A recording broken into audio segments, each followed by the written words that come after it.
gudoomiyaha maxkamadda racfaanka ee gobolka Maroodijeex Dr. Cali Suudi Diiriye warbaahinta qaranka kula hadlayay xafiiskiisa ayaa ka waramay waxyaabihii uu qabsoomay muddadii ay joogeen iyo tallaabooyinka horumarka ay qaadeen bahda garsoorayaasha ee maxkamadda. waxaan halkan ka baahinaya oo kaga warbixinaya waxqabadkii intii reformku dhacay intii ka dambeysay waxqabadkii ka hana qaaday garsoorka gobolka Maroodijeex wixii isbedelay wixii qabsoomay wixii maxaan ku dhahdaa aan muddada qabanay ayaan doonayaa maanta halkan ka baahiyo oo dadweynaha gobolka Maroodijeex aan la socodsiiyo iyadoo la wada ogsoon yahay inuu reform ka dhacay ku wajahan garsoorka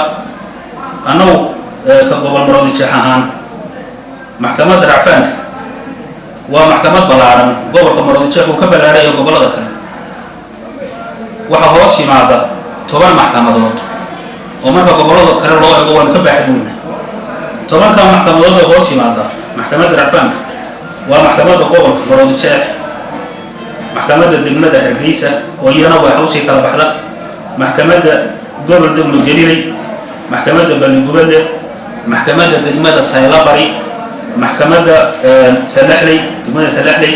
maxkamadda degmada Allaybadi maxkamadda degmada Dar es Salaam maxkamadda degmada Sabawanaag iyo maxkamadda degmada Laasgeel dhammaan maxkamadaha aan sheegay reformku ka wada hanqa iyo isbedelka cadaaladeed iyo adeegii bulshada adeegii sharciga bulshada loo fidinayay dhammaan uu ka wada hanqa haddii aan markaa mid isu dul taago wixii noo qabsoomay intii isbedelka garsoorka uu dhacay wixii noo qabsoomay ugu horeysa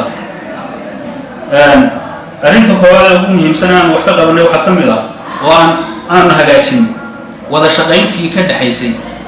maxkamadaha kala duwan gudoomiyeyaashooda iyo kaaliyaasha sare qaabkii uu wada shaqaynayeen ayaanu ka dhignay mid si wanaagsan ay wada shaqaynayaan waayo haddii aan kalsooni iyo niyad sami iyo maxaan ku dhahdaa aan lahayn wada shaqayntu way xumaanaysaa waxayna noqdeen kuwa isku xiran oo dhan u wada socdo isla jaanqaaday hay'adaha aan wada shaqaynta leenahay haddaan qaarkood carabaabo xafiiska xeeraarinta bilayska qareennada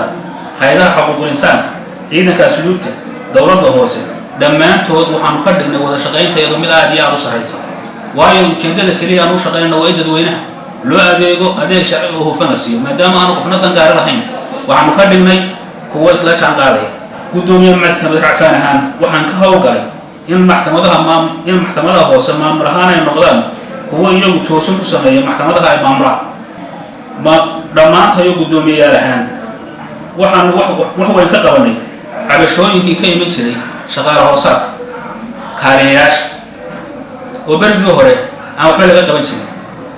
kaaliyaha dadka si wanaagsan ugu adeegi waaya ee cadaaladda siday tahay shaqadiisa waajibkiisa u gudan waaya waxaanu ka qaadnay tallaabo taasina waa ta keentay inay bulshadu ku soo dhiirato maxkamadaha